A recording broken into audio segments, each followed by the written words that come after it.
without anyone calling me out. Every year I'd go all in. Fog machines, fake blood, creepy soundtracks, motion-triggered props. But last Halloween I took it further. I thought I'd outdo myself, and maybe get a few laughs out of it. My name's Troy. I live in a quiet suburban neighborhood, the kind where everyone competes to have the best decorations on Halloween night. This year I decided to be the scariest house on the block. My plan? I'd dress like a corpse and lie motionless on my porch, surrounded by fake gravestones and flickering lanterns. When kids came for candy, I'd suddenly jolt up or grab at their ankles. Sheep scare, sure, but the screams were priceless. By 7 o'clock, the street was alive. Kids in costumes ran up and down the sidewalk, parents with flashlights trailing behind. The air smelled like caramel apples and damp leaves. I lay perfectly still on my porch, face pale with makeup, an empty candy bowl beside me. Every time a kid reached for it, I twitched. They'd shriek and run, and I'd laugh under my breath. It was all harmless fun. Around 9, the crowd thinned. Most families had gone home, and the orange glow of jack-o'-lanterns began to fade as people blew out candles. I decided to take a quick break. My back ached from lying still so long, and my throat was dry. I went inside, grabbed a beer, and flopped onto the couch. The muffled sound of the wind outside mixed with the faint hum of my porch light. I must have dozed off. When I opened my eyes, the TV was still on but silent, frozen on some late-night commercial. My phone read 11:47 p.m. The house was dead quiet. Through the window I could see my yard, empty except for the fake gravestones. I figured I'd better clean up the props before the wind scattered everything. When I opened the door, the night air hit me. Cold, heavy, and strangely still. The wind had died, but something about the silence felt wrong. The kind of quiet that presses on your ears like the world's holding its breath. My decorations were still there, but something was off. There were 2 bodies on my porch. One was my fake corpse setup, a cheap mannequin dressed in rags with a plastic skull mask. The other one was lying right next to it. At first glance, I thought it was a reflection or maybe one of the neighborhood teens trying to mess with me. But as I stepped closer, the smell hit me. Rot, sweet, wet decay, faint but real. The figure was dressed just like me. Torn clothes, pale makeup, blood on the shirt. The same pose, the same everything. For a second, I actually laughed, a nervous, confused sound that died in my throat. "All right, very funny," I said. "Whoever did this, you win." Creepy as hell. The thing didn't move. I nudged it with my shoe. Its arm flopped limply. That's when I noticed the fingers. Dirty, the nails cracked and brownish. I swallowed hard and crouched down. The face was mostly hidden under shadows, but I could see its jaw hanging slightly open. The lips dry and split. Then, it breathed. A slow, rattling inhale that whistled through its teeth. I jumped back so fast I almost fell off the porch. My heart slammed in my chest. It wasn't possible. Maybe it was some sick prank, animatronics maybe? But the breath had warmth, misting faintly in the cold air. Then it spoke. A low whisper, so close I thought it came from behind me. "Your turn." To play dead, I froze. My eyes darted around trying to find the source, but the voice seemed to come from everywhere at once. When I looked back, the figure's head had turned slightly toward me. Just a few inches, but I swear it was staring right at me. I stumbled backward into the door, fumbling with the knob. My fingers were slick with sweat. The porch light flickered. For a split second, the thing's face was fully visible. Hollow eyes, sunken cheeks, and that grotesque grin carved too wide. The light went out. In the dark, I heard movement, slow dragging against the wooden boards. My hand finally found the handle, and I threw myself inside, slamming the door shut. My breathing was so loud it drowned out everything else. I locked the door and backed away, keeping my eyes glued to the glass panel. The porch was dark now, but I could hear faint footsteps on the other side. Not walking, more like shifting weight. Then silence again. Minutes passed. Maybe more. I grabbed my phone and tried to call 911, but there was no signal. Just no service glaring at me. My Wi-Fi was down too. I stood there shaking, trying to convince myself I was imagining things.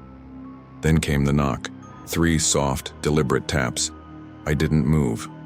The sound came again, slower this time. Then through the glass I saw something press against it. A hand. The same cracked nails, the same pale skin. The voice came again, muffled but clear. "You look tired, Troy. You can rest now." I bolted up the stairs, tripping over myself in the dark. My breathing was ragged, my chest tight.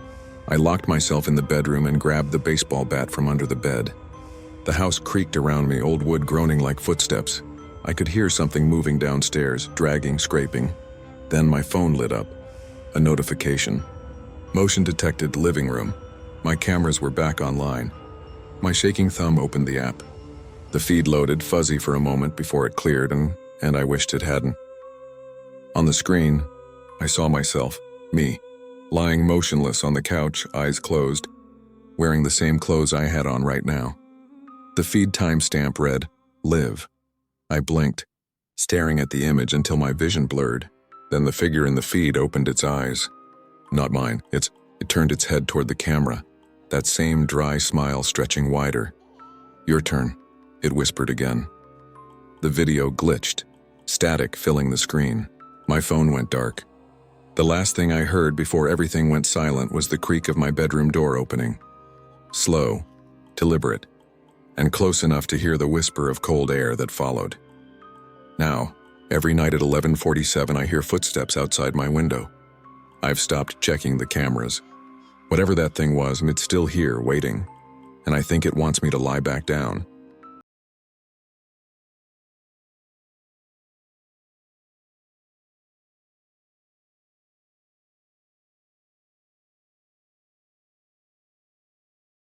The whole town glows under streetlights and fake spider webs. But the last Halloween I spent at my parents' house was the night I stopped believing the monsters were make-believe. That night started ordinary enough. My parents had gone to a costume party 2 blocks away. Mom dressed as a flapper, Dad as a vampire. Before leaving, Mom told me, "We're out-of-town candy this year, Luce. Just put the bowl out for the trick-or-treaters, okay?"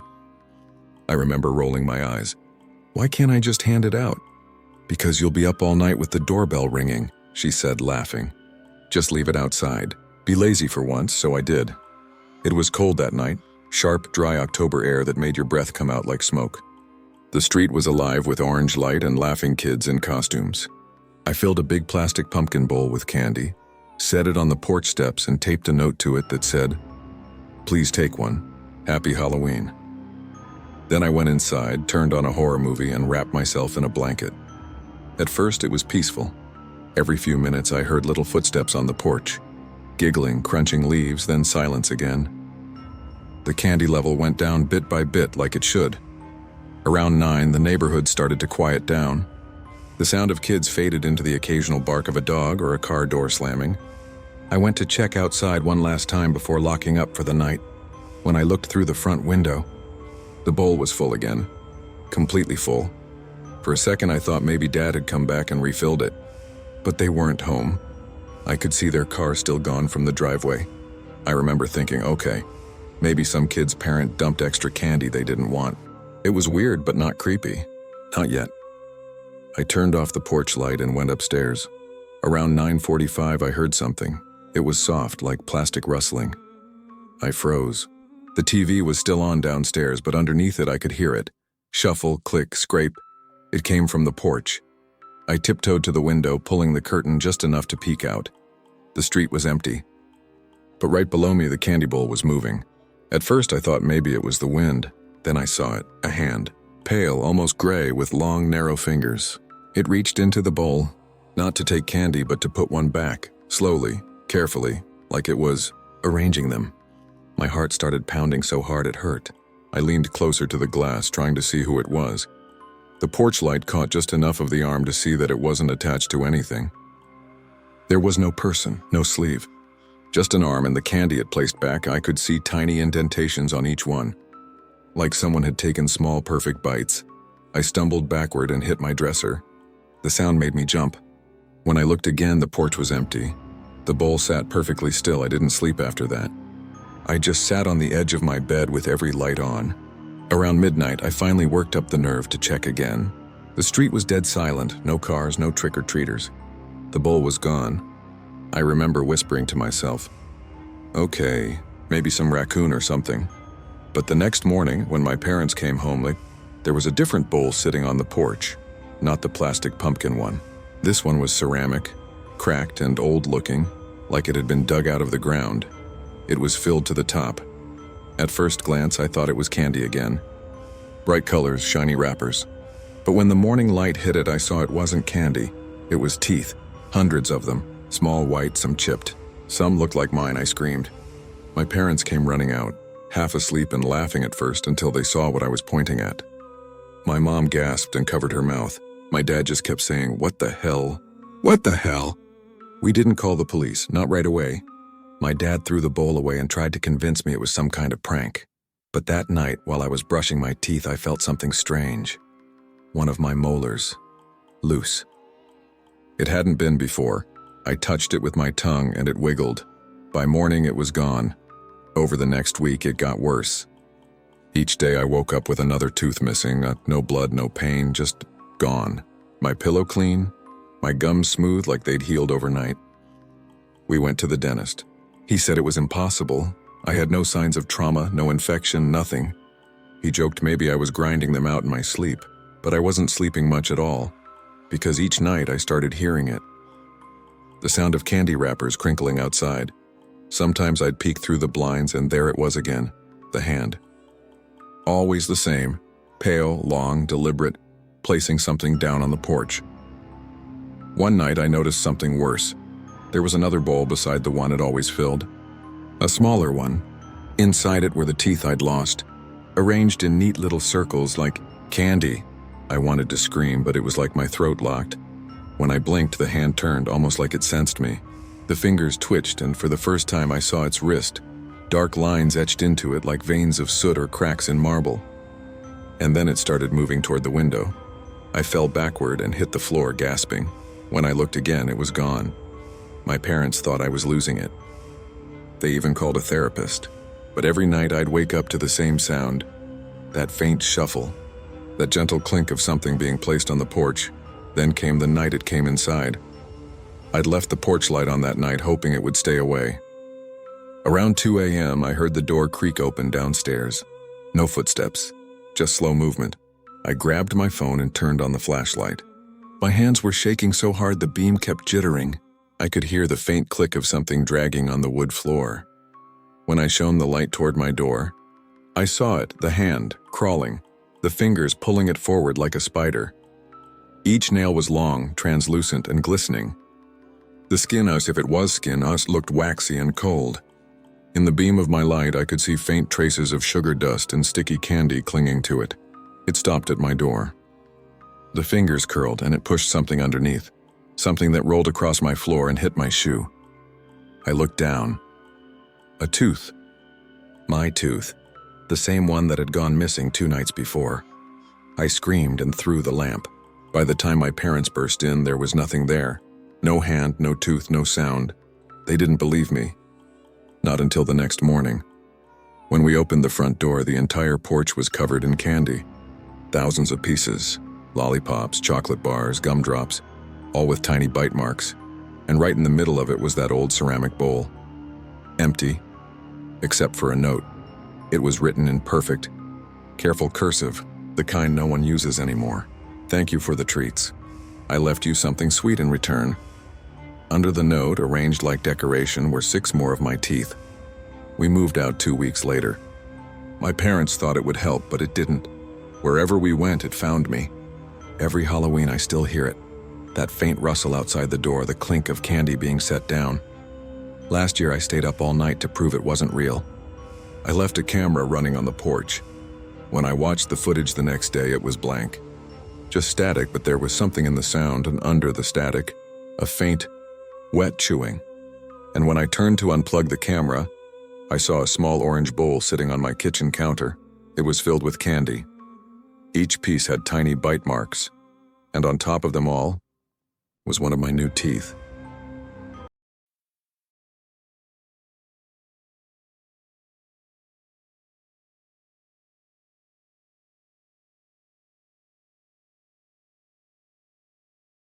Supposed to be filled with laughter and candy.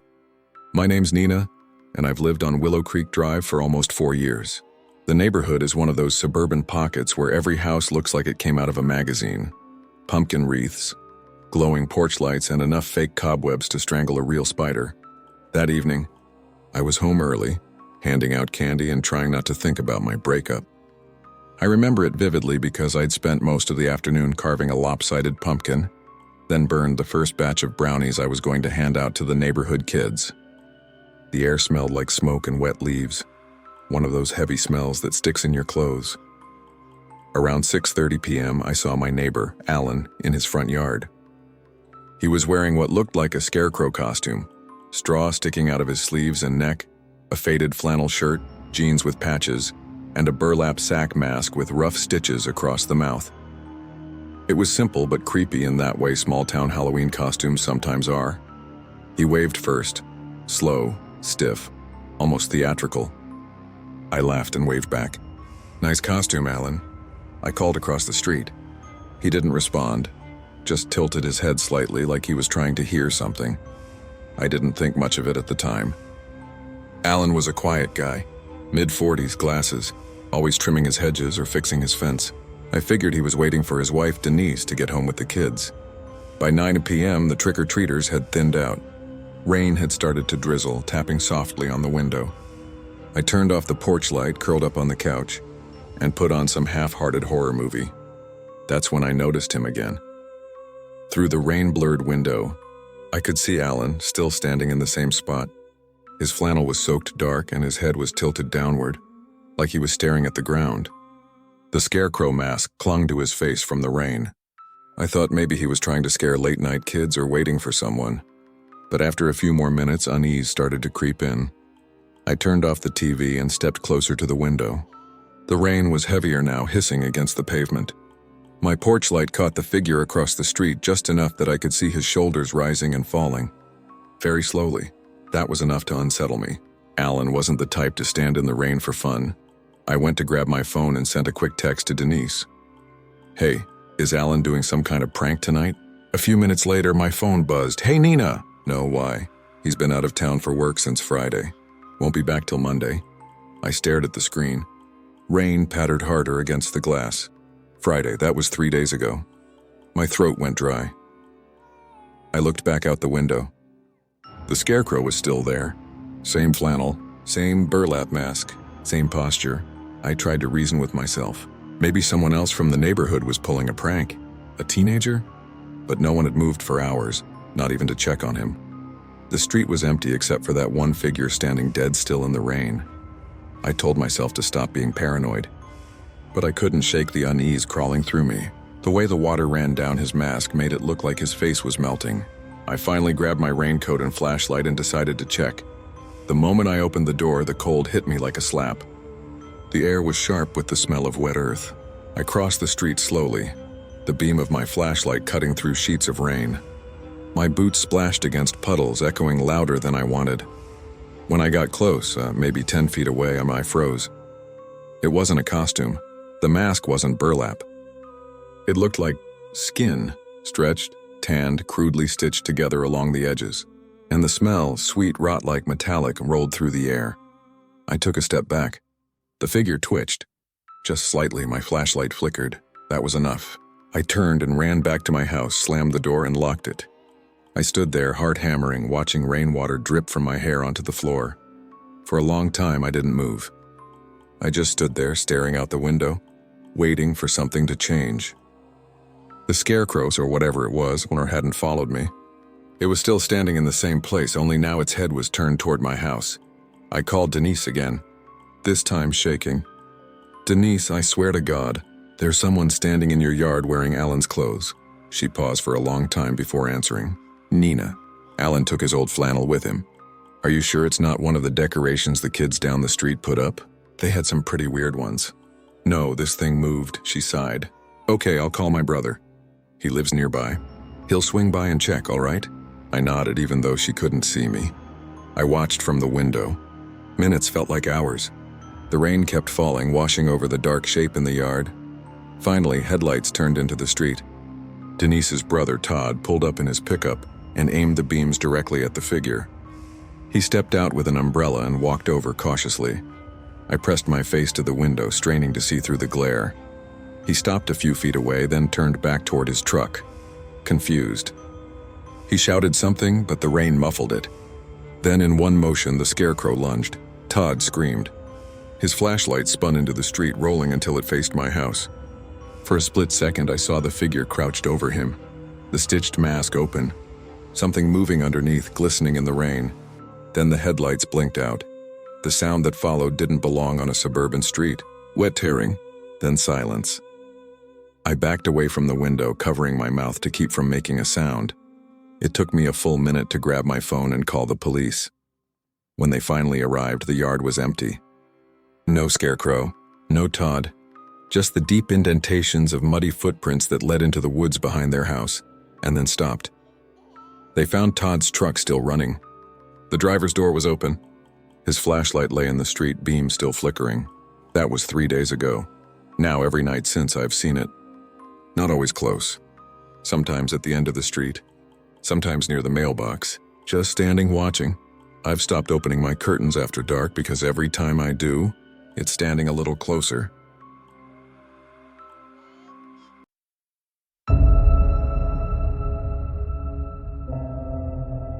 My name's Amber, and I never used to believe in superstitions. Black cats, broken mirrors, cursed objects, all that sounded like campfire nonsense. But that changed last Halloween, because now every time I see a carved pumpkin, I can still hear it breathing. It started out as something completely innocent. I just moved into my new place, a little one-story house on the edge of a small town called Harlow's End. The kind of quiet, tree-lined neighborhood where every porch light glows amber at dusk and everyone waves even if they don't know you. Halloween was coming up, and since it was my first one alone, I figured I'd do something festive. So I bought a pumpkin, a big one, round, heavy, perfect orange skin. That night I set it on the kitchen counter, turned on a podcast, and started carving. The smell of pumpkin guts filled the room. That earthy, slightly sweet, slightly rotten scent that clings to your hands no matter how many times you wash them. I remember feeling content, safe. The soft hum of my refrigerator, the flicker of my candles, the rhythmic scrape of my knife as I cut out the triangle eyes and jagged grin. When I finished, I stood back and looked at it. The candlelight from inside gave it this warm, goofy expression. I laughed to myself and said, "You look happy." I don't know why I said that out loud. Maybe because it was too quiet. Maybe because in that moment it really did look alive. I put it outside on the porch and went to bed around 11. Sometime around midnight, I woke up to a sound. It was faint, like someone dragging their nails over wood. A soft scritch, scritch, scritch. At first I thought it was branches tapping the siding, but when I sat up I realized it was coming from the front porch. I peeked through the curtains. The jack-o'-lantern was still there, but its grin looked different. I thought it was the shadows, but as my eyes adjusted, I realized the mouth wasn't smiling anymore. The edges of the carved grin had sagged downward, warped somehow into a frown. I blinked hard. Maybe the candle melted the pumpkins inside? That had to be it. Heat and soft flesh, perfectly normal. I went back to bed telling myself that at 2:46 a.m. the sound came again. Louder this time, scritch, scritch, scritch, then something else, a low, wet sound. Like a gurgle. I sat frozen in bed, my heart slamming in my chest. The candlelight on the porch flickered violently, shadows moving across the curtains like something pacing. I grabbed my phone and opened the camera app, zoomed in on the window from my bed. The pumpkin's expression had changed again. Its mouth was open wide now. Not a frown, not a grin, a scream. The carved eyes seemed deeper, darker. The candlelight no longer visible from inside. And then, the flame inside the pumpkin went out. My screen went black. I don't remember falling asleep, but when I woke up it was daylight. My first thought was that maybe I'd had some kind of nightmare. But when I looked outside, the pumpkin wasn't on the porch anymore. It was gone. There were faint wet marks on the wood where it had been, like something heavy and slick had been dragged inside. My stomach turned to ice. I checked the locks. The door was still bolted. The windows latched. Nothing seemed broken. I tried to convince myself that some neighborhood kids had stolen it for a prank. That's what I told the police too later that morning. They sent an officer who looked around and shrugged. Probably kids. Happens every year. He even smiled when he said it like it was funny. but it didn't feel like kids. That night I couldn't shake this sense of unease. I double-checked every door and window, left a light on in every room, and sat up reading to distract myself. Around 12:30 a.m., my phone buzzed a notification from my motion sensor app. I'd installed it just a week before. Motion detected. Living room. I froze. I was in my bedroom with the door closed. Hands shaking, I opened the live feed. At first, I didn't see anything. Just my living room, dim, quiet. The camera was angled toward the sofa, facing the big front window. Then something moved in the corner. A faint flickering light, and that's when I saw it. The pumpkin sitting on my coffee table, candle lit. I dropped the phone.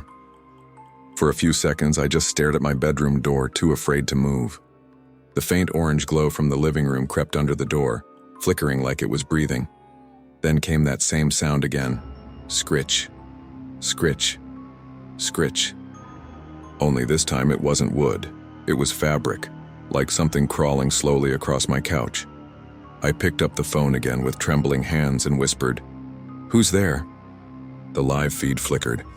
For a second, the pumpkin's face was clear, its mouth open wide in that carved scream. Then the video glitched, and for just a split second, it wasn't a pumpkin anymore, it was a face, human, pale, wet eyes, missing. Then the screen went black. The lights in my house flickered and died at the same time. I heard something move, heavy and slow, in the living room.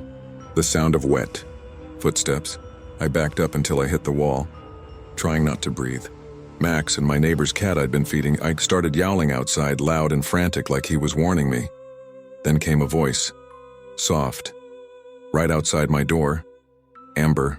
It sounded like it was trying to sound human, but it wasn't. The voice was strained, almost too deep, like something pushing words through a rotten throat. I didn't answer. Then it whispered again.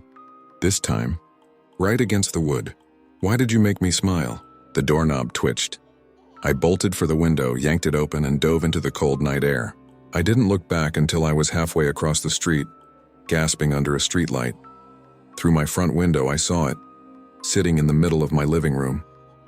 The pumpkin, but now, the eyes were mine, two hollow, torn shapes where my reflection had been. I called the police again. They found me outside, shaking, half coherent. When they went inside, the house was spotless. No pumpkin, no candle, no footprints, nothing, except for one thing. On the coffee table, there was a small puddle of orange pulp and something else. 2 contact lenses. My brand, the ones I'd worn every day. I moved out the next morning. Sometimes, though, when I walk past porches in October, I see pumpkins that look familiar, too familiar. Their smiles sag just a little too much. Their eyes look hollow, and sometimes when I blink, I swear I can see mine looking back.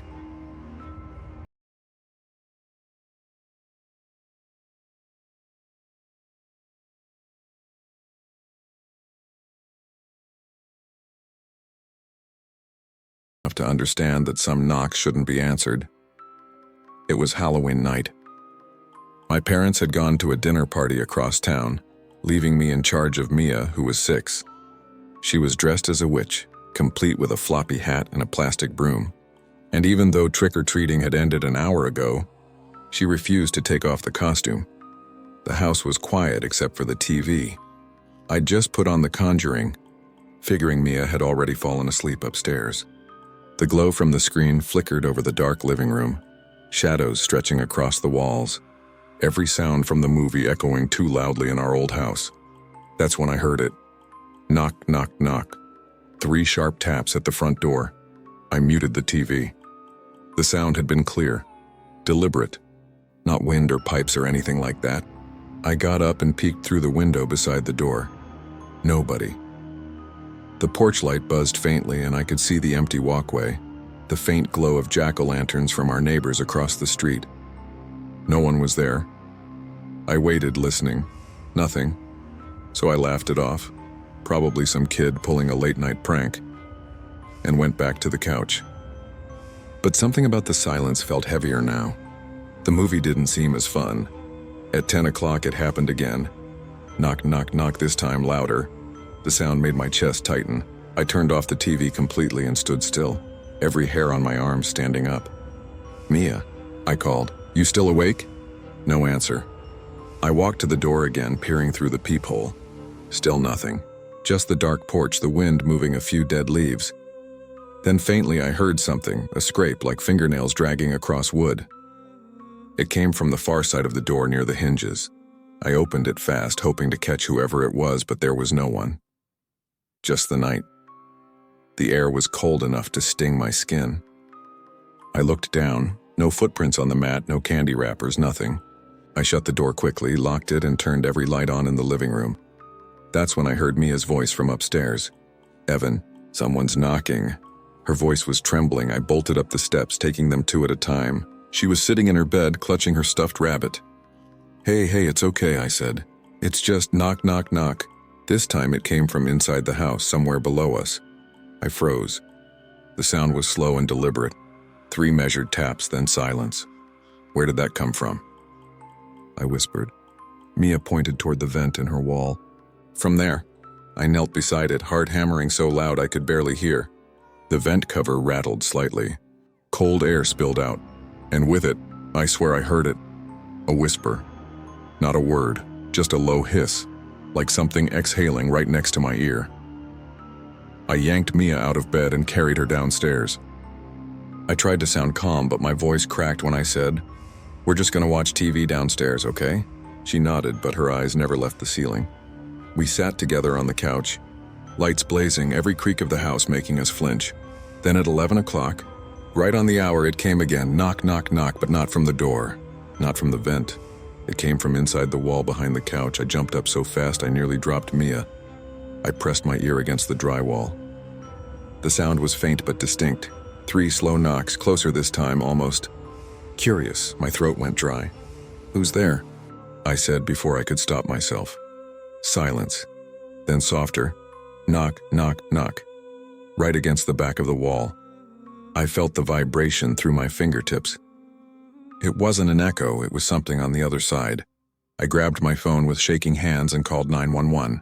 The line rang once, twice, and then a click. 911, what's your emergency? "Someone's in my house," I whispered. "They're in the walls." "Please send someone." The operator interrupted me. "Sir, what's your address?" 12 Maple Lane." There was a pause. Then she said, "Sir, that property's been vacant for years." "What?" I said. "No, I live here. My parents." Another pause. "Sir," she said slowly, "your number doesn't exist in our system." And then the line went dead. I stared at the phone, my mind spinning. The screen was black, but I hadn't hung up. Then, from inside the speaker, I heard it again. Knock, knock, knock. I dropped the phone. It clattered onto the hardwood floor and slid under the couch. Mia started crying. I grabbed her hand and ran for the front door. The knob was ice cold, and when I twisted it, it wouldn't turn. Like it had been sealed shut. The lights flickered. The air grew heavy, thick, almost humming with pressure. Then came the final knock. It echoed from every wall, ceiling, floor, behind us, beside us.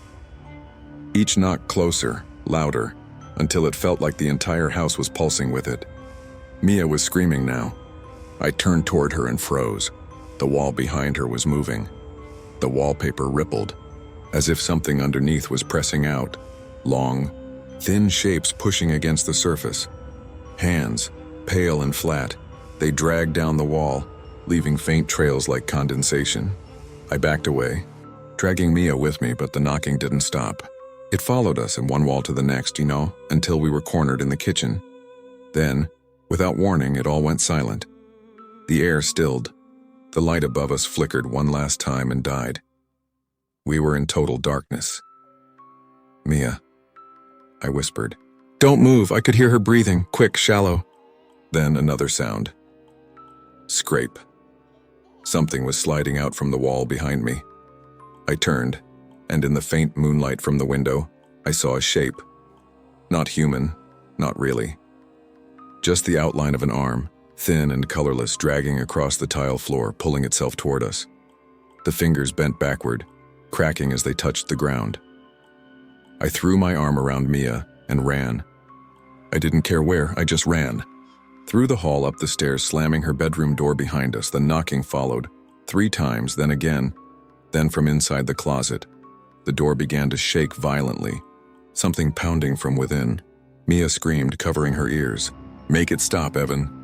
I tried to hold the door shut, but it was pushing back, splintering under the force. Then, silence again. I let go. My hands were shaking uncontrollably. From the other side of the closet door came a whisper, barely audible, but close enough that I could feel the air move. Knock 3 times. The door burst open, and then everything went black. When I came to, it was morning. The sun was streaming through broken windows. Dust floated in the air. The house looked abandoned. Cobwebs, rotting boards, furniture draped in gray sheets. Mia was gone. So were my parents. I stumbled outside, blinking against the light, shouting her name. But the yard was overgrown, the mailbox rusted, the street empty. And when I reached for my phone, the screen was cracked. But it still worked. One message notification blinked at the top. Unknown number, knock, knock, knock.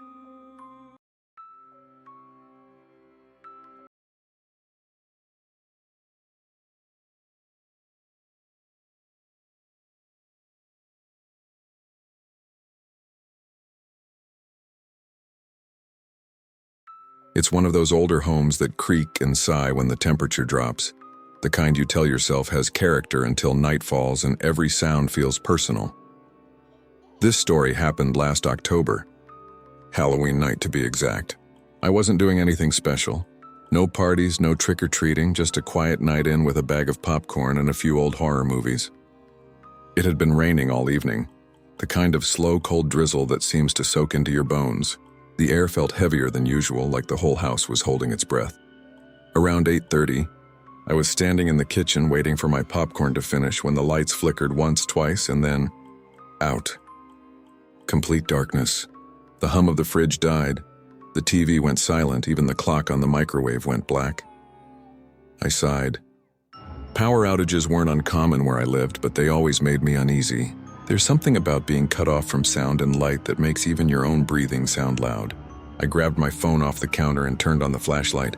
That's when I noticed it. Through the sliver of light from my phone, I saw a faint yellow glow coming from beneath the kitchen door, the one that led to the basement. At first, I thought maybe a neighbor's light was reflecting through a window. But there were no windows down there, and I didn't have any light installed in the basement. It was just a dark storage space, one exposed bulb that had burned out months ago, and I never bothered to replace it because I hardly went down there. But now there it was, a dull, flickering glow seeping through the crack under the door. I just stood there, watching it pulse. My first thought was maybe a wire's shorted. Maybe that old bulb had somehow come back to life. But then I remembered I had unscrewed it completely after it burned out. It wasn't even in the socket anymore. The popcorn maker clicked softly behind me, finishing its cycle, and I nearly jumped out of my skin. The noise broke my trance. I shook my head, forcing a nervous laugh. Probably just something electrical, I muttered to myself, though my voice sounded too small in the darkness. Still, I needed to be sure. I opened the basement door. The stairs yawned down into blackness, the light barely visible now that my phone beam cut across it. It wasn't steady, it pulsed irregularly like it was breathing. The air that rose from below was cool and damp, carrying that faint, earthy smell of cement and old wood. "Hello?" I called down, half expecting my voice to echo. It didn't. The sound just stopped halfway down. Nothing answered. I told myself I was being stupid. I was 28, not a kid afraid of the dark. I took a deep breath, gripped the railing, and started down. Each step groaned under my weight. The lower I went, the colder it got. My phone's light picked out the familiar shapes. The old workbench, some storage boxes, a few tools hanging from hooks. And in the far corner, there it was, that single glowing bulb. It hung from the ceiling on a frayed wire, swaying slightly as if it had just been touched. But that wasn't what made my skin crawl. What made me freeze was that the bulb wasn't screwed into any socket. It was just hanging there in midair. My mouth went dry. The air tasted metallic, like old pennies. I felt every hair on my arms lift. I took another step forward, slowly raising my phone to get a better look. The light from my phone and the glow from the bulb met. and for a moment I thought I saw movement behind it. Something dark. A shape. The bulb flickered violently, once, twice, and went out. Darkness swallowed everything. I froze, heart slamming in my chest. "Hello?" My voice trembled. "Who's down here?" Then I heard it, a breath close, too close, and a voice, soft rasping right behind me. "Finally, you came down." I spun around so fast I slipped on the step and nearly fell. My phone beam whipped across the room, slicing through the dark. Nothing there, just dust, concrete, and shadows. But that voice, it had been right next to my ear. My pulse thundered. I shone the light toward the corner where the bulb had been. The air shimmered like heat rising from asphalt, distorting the space around it. My breath fogged out in front of me even though the room wasn't cold enough for that. Then, something moved in that haze. It looked like a figure trying to step forward, but it wasn't solid. More like the outline of a person, pressed into the air itself. As my flashlight touched it, it recoiled, not backward but into the wall, like smoke vanishing into cracks. That's when the stairs creaked behind me. I turned, light jerking upward, and nearly dropped my phone. Someone was standing halfway up the steps. It was hard to see details, just a tall silhouette, the faint reflection of two eyes catching my light. But those eyes, they were wrong. They glowed faintly, not white, not red, something in between like dying embers. "Who are you?" I demanded, trying to sound firm. My voice broke. "What do you want?" The figure didn't move, didn't speak, just stared. Then, one step at a time, it began to descend. Each creak of wood felt like a countdown. My brain screamed to run, but my body wouldn't listen. I took a step back, hitting the basement floor. My light flickered, the battery icon flashing red. "Don't come closer," I yelled. That's when the figure grinned, not a normal grin, too wide, stretching farther than skin should allow. It leaned forward, head cocking slightly like it was curious. Then my phone died. Pitch black. I don't remember running, only the sensation of clawing my way up those stairs. Hands slipping on the railing, feet pounding. I slammed the basement door shut so hard it rattled the frame and pressed my back against it, gasping. Silence. Then, faintly, from the other side of the door, tap, tap. Tap, 3 slow knocks. I didn't sleep that night. Just sat there with every light in the house flickering weakly when the power came back. The next morning I tried to convince myself it was a dream. But when I opened the basement door, sunlight streaming in, the stairs were covered in footprints. Wet, muddy, bare footprints, and hanging from the ceiling, right where that impossible bulb had floated, was a frayed electrical wire, the end blackened, like it had been burned by something far hotter than a spark. I called my landlord that afternoon, told him the place needed rewiring. He laughed nervously and said, "Oh, you saw the light? You're not the first tenant to mention it." He paused, then added softly, "That's why the breaker for the basement's been disconnected for years. No power goes down there." I moved out 2 days later. Still, every now and then when it rains and the lights flicker, I catch a faint yellow glow under my new house's door. And once, only once, I heard a whisper drift up from below. "Finally, you came home."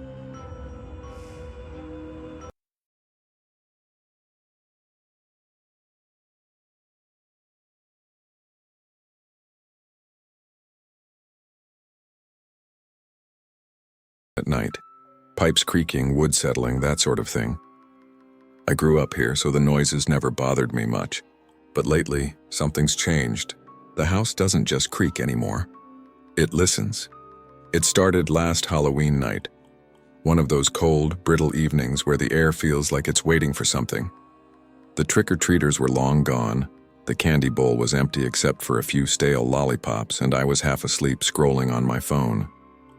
My dog Max, a golden retriever who usually snores like a chainsaw, was curled up beside me, but that night he was awake. His ears perked up, eyes locked on the door. At first, I thought he heard raccoons on the porch again. We get them sometimes, knocking over the trash cans. But then I heard it too, and a faint scratching sound. Soft at first, like fingernails brushing against wood. Scratch, scratch, scratch. It was coming from the hallway, from my bedroom door. Max whined low in his throat and pressed closer to me, trembling. That's when I knew it wasn't an animal.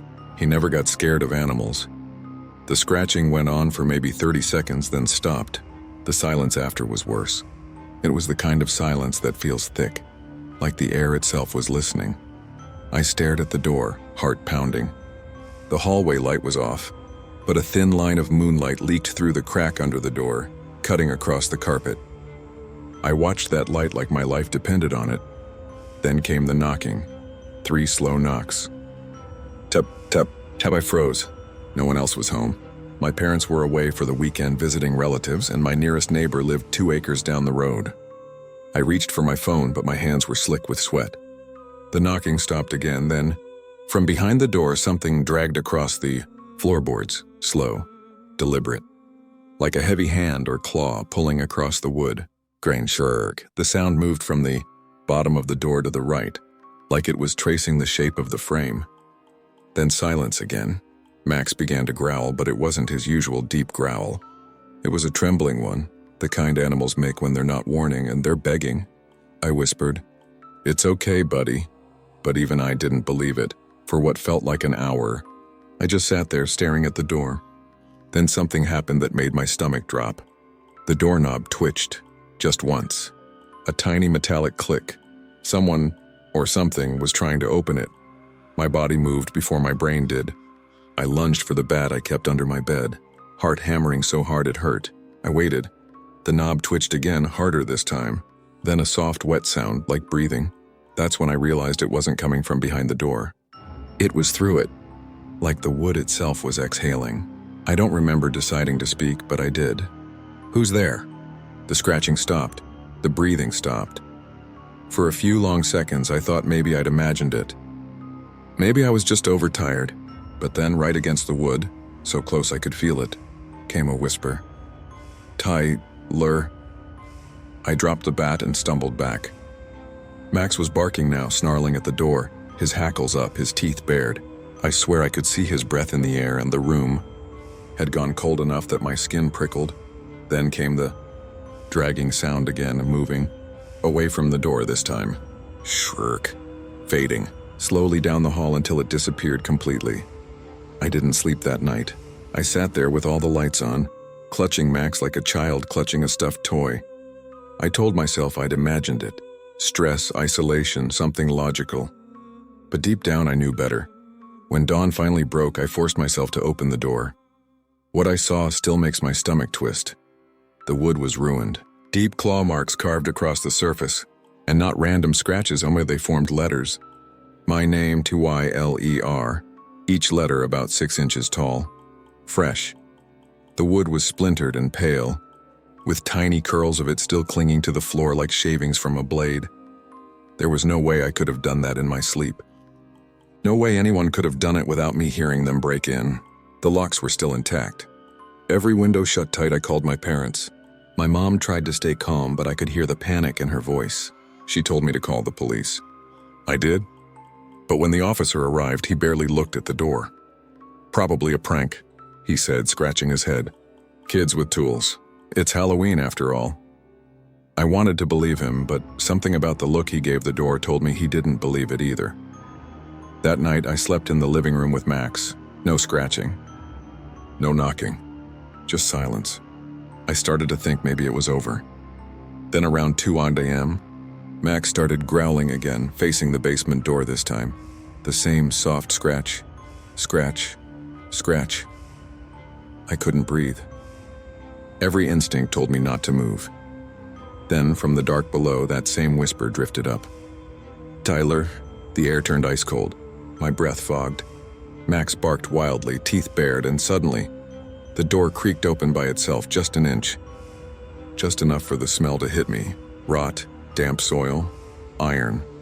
I slammed it shut and shoved the heavy dining chair against it. I didn't sleep again that night. The next morning, I called my uncle, he's a contractor, and asked him to check the basement. He laughed it off until he went down there. When he came back up, his face was white. He said, "Tyler, there's something you need to see." In the far corner of the basement, behind an old shelf, the concrete wall was cracked open. Inside was a small hollow, like a crawl space. Scratched into the cement in the same uneven, clawed lettering was my name again. Only this time, underneath it, there were more names. Dozens. maybe hundreds. Some half erased, some fresh. My uncle didn't say anything else. He patched the wall, packed his tools, and told me to stay somewhere else for a while. That was a week ago. Now every night at exactly 2:13 a.m., Max starts trembling again. And I hear it, faint from somewhere inside the walls. Scratch, scratch, scratch. Sometimes, when I'm brave enough to listen close, I swear it sounds like it's not scratching anymore. It's writing, and I think it's getting closer.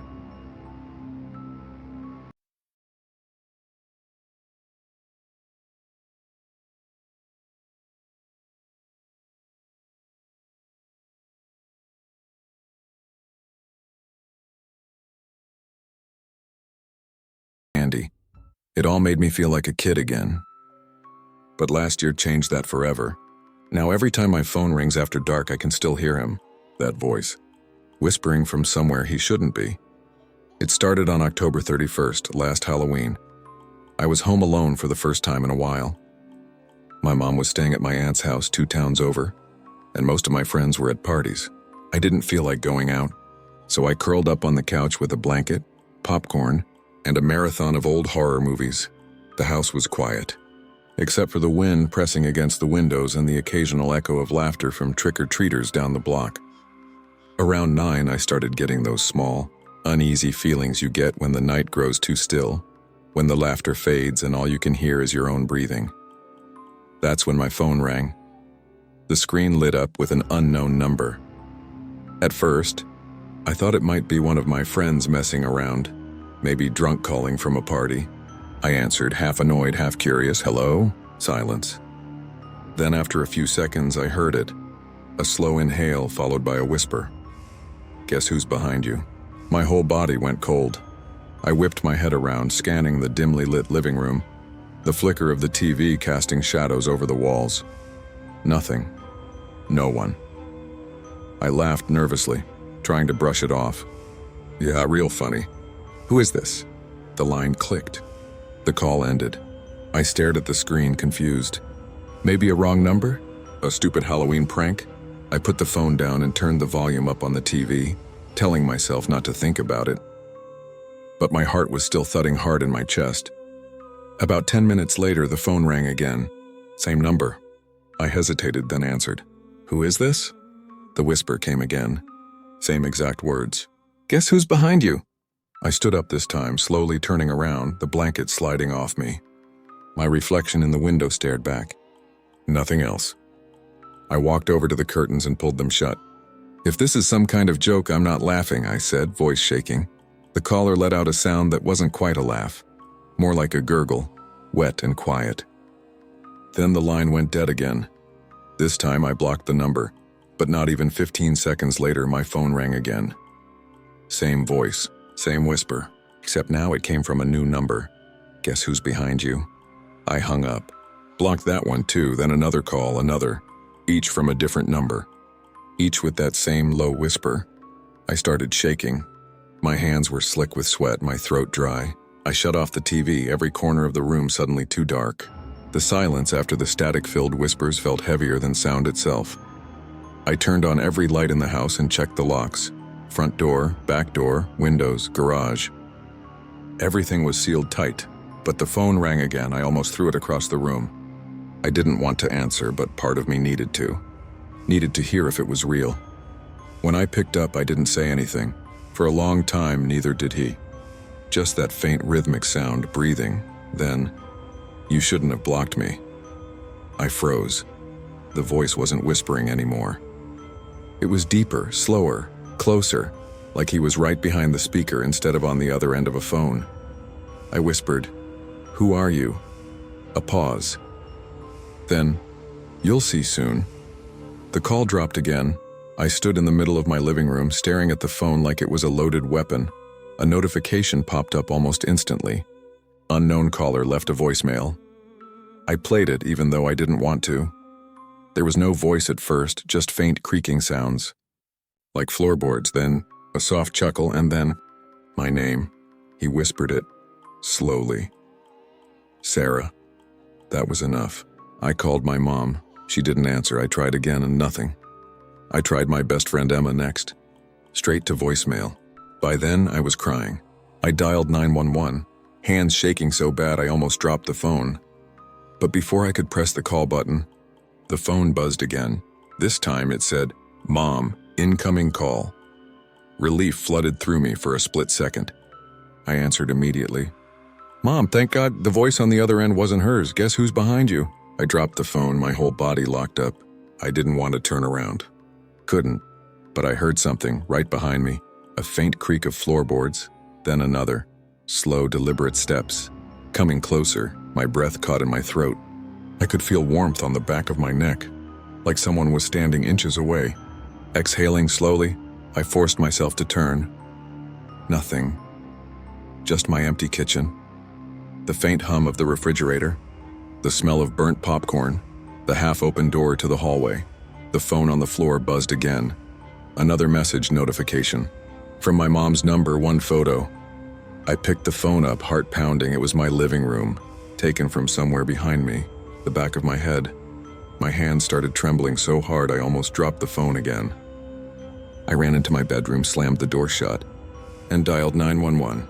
This time the call went through, but before I could say anything, the operator's voice came through, faint, static-filled. 911, what's your emergency? There's someone in my house, I whispered. Please, he's calling me. He's using my mom's number. Please hurry, silence. Then the same voice, the whisper, too late. The line went dead. The power went out right after that. I sat in total darkness for what felt like hours, clutching my phone like it was my last link to reality. I could hear the wind outside, branches scratching against the siding.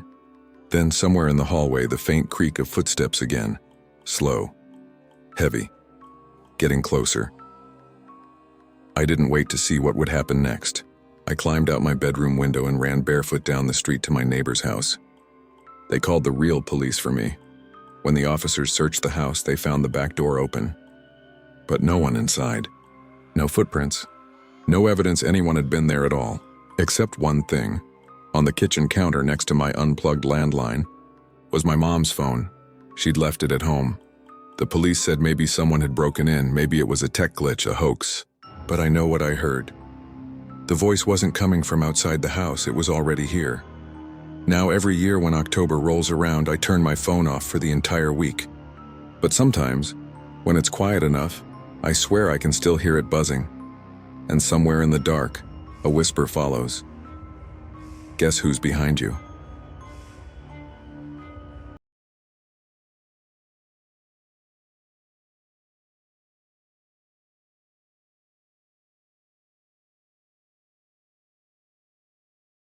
Why I unplug every mirror before sunset.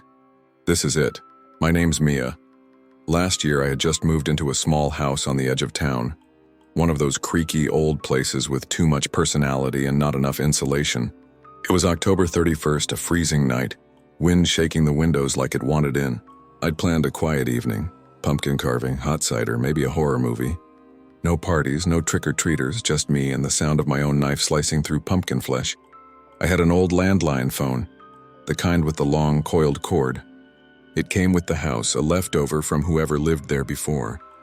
I never used it, but it worked, and sometimes telemarketers or wrong numbers would call. That night, I left it on the counter near the window while I worked on my pumpkin. The house smelled like candle wax and pumpkin guts.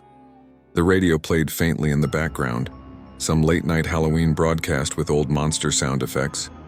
Everything felt peaceful. Then the phone rang. I actually jumped, the sharp trill of the bell cutting through the silence like a knife. It startled me because no one ever called that number. My hands were sticky with pumpkin pulp, so I wiped them on a towel and picked up. Hello? For a few seconds, nothing. Just a low crackle like the faint hiss of static between radio stations. Hello? I said again, a little louder. That's when I heard it, a whisper buried beneath the static. A voice distorted and trembling. Don't hang up, my stomach tightened. The voice was barely human, like someone trying to speak through a bad connection underwater. Who is this? I asked, trying to sound annoyed instead of scared. A soft breath came through the line. Then words. Don't hang up. He's in the mirror. I froze. At first I thought it was a prank, maybe one of my coworkers messing around. but something about the voice made my skin crawl. The way it seemed too close, too personal. Like the speaker was whispering into my ear, not the phone. "What mirror?" I asked, glancing around the dim kitchen. The line popped and hissed. Then, barely audible, "Behind you." I turned. The kitchen mirror was mounted above the counter. An old decorative thing with black spots along the edges where the silver had worn off. My reflection stared back, eyes wide. Nothing behind me. Just the small table, the half-carved pumpkin, the flickering candle. "Not funny," I muttered and slammed the phone down. The sound echoed too loudly in the quiet room. I tried to laugh it off, convincing myself it was a Halloween prank. Maybe a neighbor's kid or some creepy radio game. I went back to my pumpkin, but I couldn't shake the cold feeling creeping up my spine. After a few minutes, I caught movement in the mirror. Just a flicker, like someone had passed behind me. I spun around, empty. The kitchen light buzzed faintly overhead. The candle flame danced. My heart was beating too fast. Then the phone rang again. I didn't want to answer it, but the sound drilled into me, each ring louder than the last. Finally, I snatched it up. I didn't say a word, static. Then that same whisper, this time more urgent. Like the person was gasping for breath. "He's smiling." The words came in short bursts between waves of static. "What?" I breathed. "He's smiling. Don't turn around." I felt something shift in the air behind me. The faintest change, like the temperature had dropped. My neck prickled. I could feel someone there. The air had weight now, heavy and cold. The candle flickered violently. I stared into the mirror, trying to keep my voice steady. "What do you want?" The line hissed louder. A whisper came through, drawn out and low. Not the same voice as before, deeper. Male. "Don't break the connection." Then I saw it. In the mirror, behind my reflection, a shape. Tall. Still. A head tilted at an unnatural angle. He was standing right behind me. My hand clenched around the phone. I couldn't breathe. His outline was blurry, but I could see the grin. Impossibly wide, stretching too far, teeth too sharp. And eyes, black, hollow pits. I spun around, but there was nothing there. The air was ice cold. I could smell something faint, like burned wood and rot. When I looked back at the mirror, my reflection wasn't matching me anymore. It was still turned sideways, staring into the empty space where the figure had been. Then slowly it turned its head toward me, even though I wasn't moving. Its smile started to spread. I screamed and dropped the phone. It hit the floor with a crack, the voice on the other end still whispering, faint and static-filled. "He's smiling. He's smiling. Don't let him out." The lights flickered. My reflection started moving on its own, tilting its head like the figure had. My chest felt tight, air caught in my throat. Then the mirror rippled. Like water, I backed away. I should have run.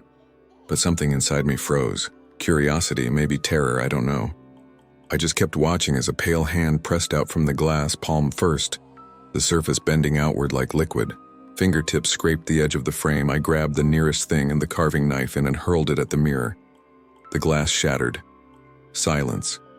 The phone stopped buzzing. The light steadied. My reflection broke into 1,000 jagged fragments, each one catching a piece of my terrified face. For a moment, everything was still. I stood there shaking, heart pounding so hard it hurt. Then from the kitchen floor, the landline, cracked and sparking, came to life one last time. Through the speaker came the faintest whisper. "You shouldn't have broken it."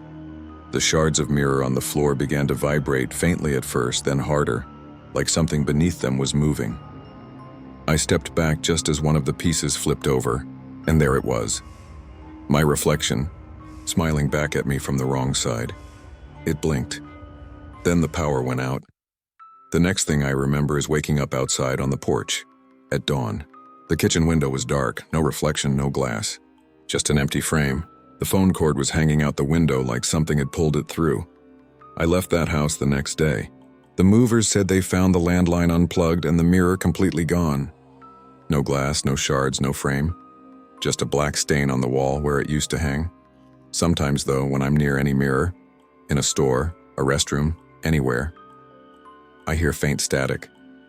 And if I look too long, I swear I can see him, standing behind me, smiling.